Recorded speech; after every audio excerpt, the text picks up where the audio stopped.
करिश्मा, रेशमा और मनीषा 3 बहनें हैं। उनका एक भाई भी है, मयंक। मयंक अपनी बहनों को बहुत प्यार करता है, लेकिन मयंक की पत्नी सविता इस मामले में मयंक से बिल्कुल ही अलग है।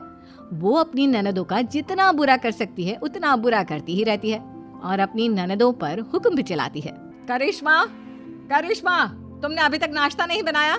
तुम्हारे भैया को ऑफिस जाने में देर हो रही है। हाँ भाभी, बस अभी बनाती हूँ। करिश्मा, तुम ये ढीलापन छोड़ दो। कल को पराये घर जाना है।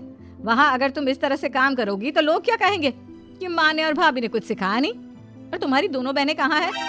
अब रेशमा मार्केट गई है और मनीषा सो रही है। क्या? सुबह के 8 बज रहे हैं और ये महारानी अभी भी सो रही है? ये कहते हुए सविता अपनी सास दुर्गा देवी के पास जाती है। माँ जी, देख रही हो अपनी बेटियों के तौर तरीके? क्या हुआ बहू, सुबह सुबह क्या कर दिया मेरी बेटियों ने? अरे एक तो अभी अभी उठकर किचन में गई है, दूसरी सुबह सुबह बाहर चली गई और तीसरी अभी तक सो रही है। क्या करूं मैं इन तीनों का, मैं तो परेशान हो गई हूँ। जाकर उठा उससे और रेशमा से मैं बात करती हूँ। सविता सीधा मनीषा के कमरे में जाती है और उससे कहती है, महारानी जल्दी उठो, सूरज सर पर आ गया है। भाभी थोड़ी देर और सोने दो ना, मैं रात को लेट सोई थी। वो क्या ना, यूनिट टेस्ट चल रहे हैं। शराफत से उठती है या नहीं, या फिर पानी की भरी बाल्टी डालूं तेरे ऊपर? नहीं भाभी, मुझे बिस्तर में नहीं नहाना, उठती हूँ मैं। मनीषा जल्दी से उठकर बाथरूम में चली जाती है। सभी आराम से बैठकर नाश्ता कर रहे होते कि तभी रेशमा बाजार से हाथ में सामान लिए आ जाती है। रेशमा को देखते ही सविता उस पर बरस पड़ती है। लो, आ गई महारानी। ऐसा भी क्या सामान लाना था जो सुबह आंख मलते ही बाजार की तरफ रवाना हो गई? भाभी, कल आप ही तो चीख रही थी कि घर का सारा सामान मुझे ही लाना पड़ता है, घर में किसी को भी किसी काम से कोई लेना देना नहीं है। अब मैं बाजार जाकर सामान ले आई तो आपको इस बात से भी तकलीफ हो रही है? देख रही हो माँ जी, अपनी बेटी की जुबान कैंची से भी तेज चलती है। और मयंक, आप तो कुछ कहेंगे नहीं अपनी लाडली बहन को। रेशमा, अपनी भाभी से ऐसे बात नहीं करते। चलो माफी मांगो। भैया, मैं क्यों माफी मांगू? आप भाभी से बोलिए ना कि हम पर कम हुक्म चलाया करे। हम इस घर की बेटियां हैं और आपकी पत्नी की ननद है, नौकरानी नहीं। लो कर लो बात। इनकी भलाई के लिए कुछ भी बोलो तो इन्हें बुरा लग जाता है। इस घर में यही इज्जत है मेरी। देख लो माँ जी, आपकी बेटी किस लहजे में मुझसे बात कर रही है। सविता वहाँ से चली जाती है। मयंक को बहुत गुस्सा आता है, वो भी वहाँ से चला जाता है। फिर करिश्मा रेशमा को समझाती है, रेशमा, तुम्हें भाभी से माफी मांग लेनी चाहिए थी ना। लेकिन दीदी, मैंने कुछ किया ही नहीं, तो मैं माफी क्यों मांगू? हाँ करिश्मा दीदी, रेशमा दीदी जैसे ही घर में आई भाभी ही उन पर चिल्ला रही थी। हाँ, मैं मानती हूँ कि गलती भाभी की थी। मैं तो इसलिए बोल रही हूँ कि भाभी ने माँ को तो पूरी तरह अपने वश में कर लिया है। वो हमारी बात सुनती ही नहीं। मयंक भैया हमारे लिए हमेशा खड़े रहते हैं, इसलिए उनकी बात का मान तो तुम्हें रखना चाहिए था ना। कोई फायदा नहीं दीदी, कुछ दिनों की बात और है, भाभी उन्हें भी हमारे खिलाफ भड़का देंगी। फिर वो भी माँ की तरह हमारी किसी बात का विश्वास नहीं करेंगे। इसी तरह सविता अपनी तीनों ननदों को किसी न किसी बात पर परेशान करती रहती थी। एक दिन मयंक अपनी तीनों बहनों के लिए गिफ्ट लाया। करिश्मा, ये तुम्हारे लिए हार का सेट। रेशमा, तुम्हारे लिए सुंदर सी ड्रेस। और मनीषा, तुम्हें किताबें पसंद है ना, तुम्हारे लिए किताबें लाया हूँ। थैंक यू भैया। थैंक यू भैया। थैंक यू भैया। करिश्मा, तुम्हारा नेकलेस कितना सुंदर है, ये भैया कहाँ से ले आए होंगे? मैंने भैया को 3 दिन पहले फोन पर ये डिजाइन दिखाया था और आज भैया ये ले आए। सविता तो अपनी ननदों के गिफ्ट्स देखकर जल गई और करिश्मा का नेकलेस तो उसे भी बहुत पसंद आया था। अपनी बहनों के लिए कितना अच्छा नेकलेस लेकर आए हैं, मुझे कभी कोई गिफ्ट नहीं दिया।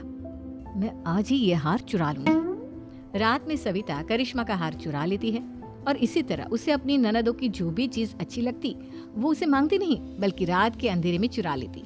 इसी तरह दिन बीतते गए और सविता ने मयंक के दिल में भी उसकी बहनों के लिए नफरत पैदा कर दी। एक दिन मयंक ने करिश्मा और रेशमा के लिए रिश्ता देखा और ये बात उसने घर में सबको बताई। माँ, करिश्मा और रेशमा के लिए बहुत अच्छा रिश्ता आया है, वो लोग कल इन्हें देखने आ रहे हैं। आप और सविता मिलकर सारी तैयारी कर लेना। ये सुनकर करिश्मा और रेशमा खुश हो जाती हैं, लेकिन सविता सोचती है, अगर इन दोनों बहनों की शादी हो गई तो घर और बाहर का काम कौन करेगा? मनीषा तो 1 नंबर की कामचोर है, उससे तो किसी बात की उम्मीद लगाना ही बेकार है। मुझे इस शादी को रोकना होगा। अगले दिन सभी लड़के वालों के स्वागत की तैयारी करने में लगे होते हैं। तभी मयंक अपनी बहनों से आकर कहता है, तैयार हो गई तुम दोनों? देखो, दोनों लड़के बहुत अच्छे हैं, मैं कोई कसर नहीं छोड़ना चाहता, इसलिए तुम उनके सामने अच्छे से बिहेव करना और अपनी भाभी से लड़ने मत लग जाना। करिश्मा, तुम वो नेकलेस पहन लो ना जो मैं तुम्हारे लिए लाया था। भैया मैं बहुत देर से वो नेकलेस ढूंढ रही हूँ लेकिन मुझे मिल ही नहीं रहा। क्या तुमने नेकलेस खो दिया? तुम्हें पता भी है वो कितना महंगा था? तुम कोई काम ढंग से नहीं कर सकती। मयंक गुस्से में वहां से चला जाता है। थोड़ी देर बाद लड़के वाले भी आ जाते हैं। वो दोनों बहनों को पसंद कर लेते हैं और रिश्ता पक्का हो जाता है। लेकिन सविता के दिमाग में तो कुछ और ही खिचड़ी पक रही थी।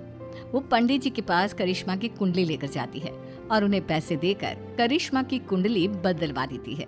जब लड़के वालों के पास करिश्मा की कुंडली जाती है तो वो दुर्गा को फोन करते हैं। बहन जी, हमने करिश्मा की कुंडली अपने पंडित जी को दिखाई थी।